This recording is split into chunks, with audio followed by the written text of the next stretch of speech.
You wake up early. You show up on time. You keep your promises. You treat people with respect. And yet, you're still stuck, still overlooked, still waiting for your moment to come, while the loud, arrogant, morally questionable ones keep rising around you. You tell yourself, they'll get what they deserve. But deep down, a darker thought lingers. What if they won't? We've been raised on a myth that being good is enough, that fairness will eventually prevail, that the world is some cosmic scoreboard where the honest and hardworking get rewarded and the liars and cheaters fall. It's comforting, it's noble, and it's complete bullshit. If you enjoy this type of content, remember to like and subscribe to the channel. Psychologists call it the just world fallacy, the belief that the world is inherently fair and that people get what they deserve. But reality? It doesn't care about your virtues. It cares about leverage, timing, and action.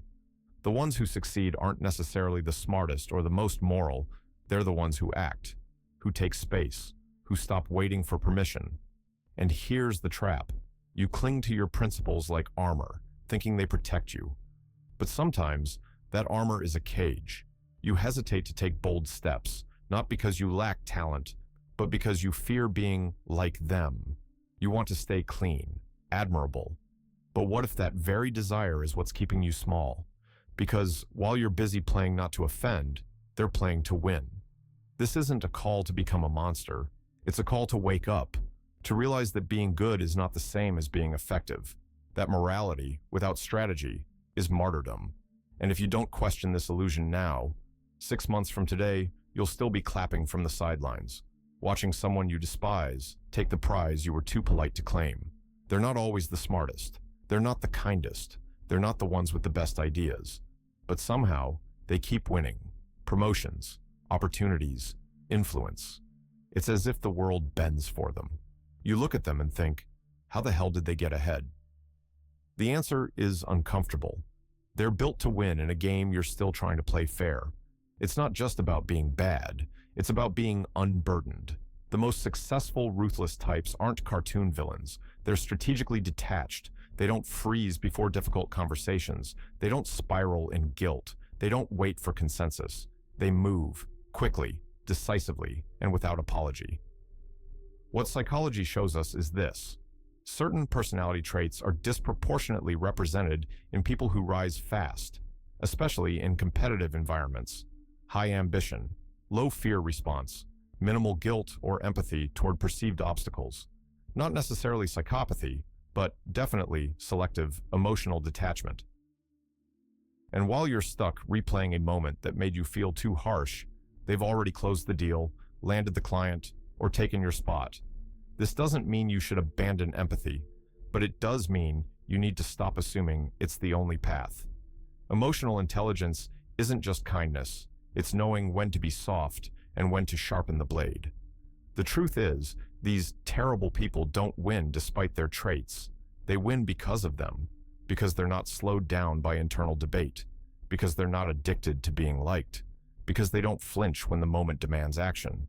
So while you're focused on being nice, they're focused on being necessary. And in a world that rewards results over righteousness, you need to decide, are you here to be admired or to be effective? Friedrich Nietzsche didn't believe in your idea of goodness. He saw it as a survival strategy, not a virtue. In a world ruled by force, fear, and hierarchy, he argued that morality wasn't divine truth. It was a tool used by the powerless to shame the powerful. Not because kindness was superior, but because they couldn't compete any other way. Enter the core of his philosophy, master morality versus slave morality. Master morality is the ethic of the strong, the leaders, the creators. It celebrates power, ambition, dominance. To the master, good is whatever enhances life, asserts will, and creates something new. Guilt is useless. Approval is irrelevant. If something must be taken, it's taken. Slave morality is the ethic of the oppressed, the ones who couldn't fight back. So they rebranded their weakness as virtue. Humility became holy. Obedience became noble. Suffering became sacred. And those who had strength? Villains, monsters. But here's the bitter irony. This morality doesn't stop the rise of the ruthless. It enables it. When you glorify helplessness, you give away your power.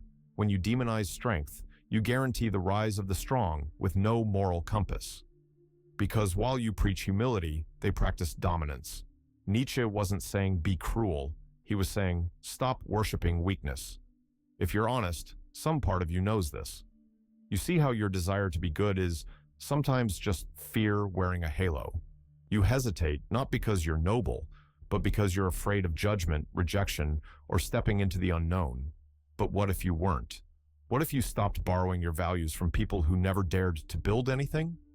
Because maybe you're not weak. You're just running an outdated operating system designed to keep you small. Picture your mind like a browser with 32 tabs open, thoughts scattered, tasks half-finished, conversations replaying, decisions postponed, and in that mental noise is one constant: hesitation. You're not lazy. You're not stupid. You just hesitate. You overthink. You rehearse 10 versions of a sentence before saying one. You want to be ready, sure, safe. But in the time it takes you to get perfect, someone else already acted. And here's the brutal truth. The world doesn't reward potential. It rewards motion. The hesitant don't shape reality. They react to the ones who do. We glorify thinking, planning, considering all angles. But hesitation is often just fear in disguise. Fear of being wrong, fear of failing, fear of being judged. So we wait for clarity, wait for the right moment, wait for a sign. Meanwhile, the ones you silently judge as arrogant or shameless, they're executing. They're failing forward. They're becoming visible while you rehearse invisibility. And no one is coming to pull you out of that loop.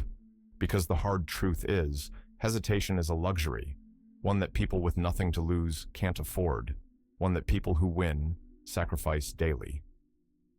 Think of any great leader, innovator, or changemaker.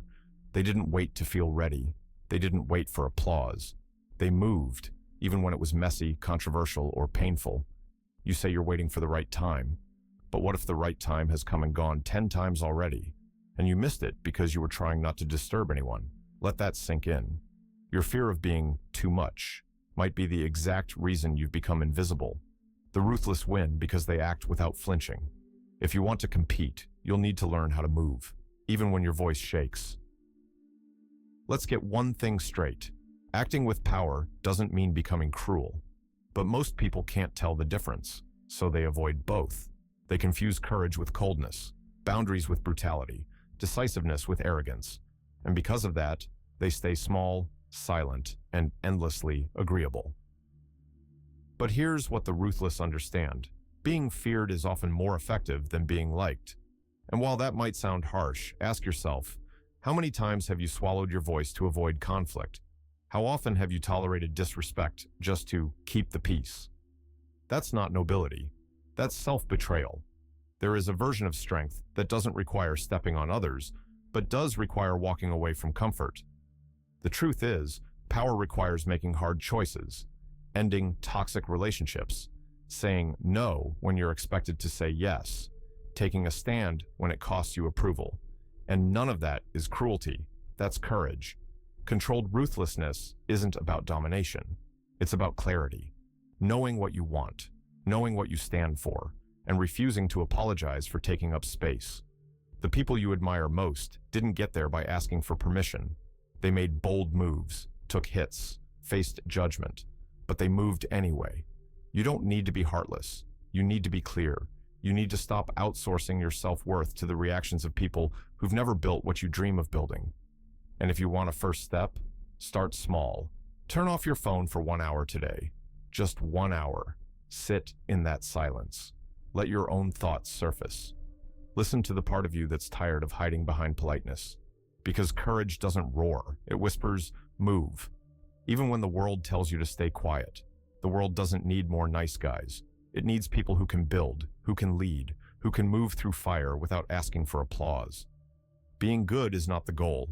Being effective is creating something real, lifting others without lowering yourself. That's power, not in the form of domination, but transcendence. Nietzsche's concept of the Übermensch wasn't about cruelty or brute force.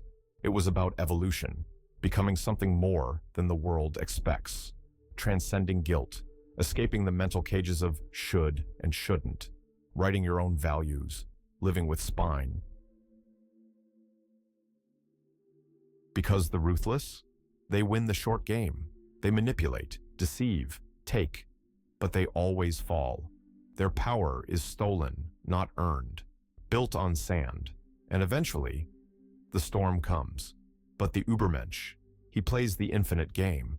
He builds something that lasts, a business, a movement, a mind, a life, not through deceit, but through discipline, not by begging for fairness, but by mastering the game. That's the third path, not passive, not predatory, powerful. So ask yourself, are you still hoping the world will reward your goodness? Still waiting for someone to notice how much you care? Because no one's coming. You must become undeniable, not by being louder, but by becoming so clear, so focused, so internally driven, that the world has no choice but to respond. Drop the fantasy that fairness will find you. Start designing your life like someone who creates outcomes, not just dreams about them. This isn't about abandoning morality. It's about choosing a morality that includes strength, resilience, will. Because the truth is this, the world is not kind to those who wait, but it bows, eventually, to those who stop waiting and start building. Not the good guy, not the bad guy, the unstoppable one. If you enjoyed the video, like and subscribe to the channel.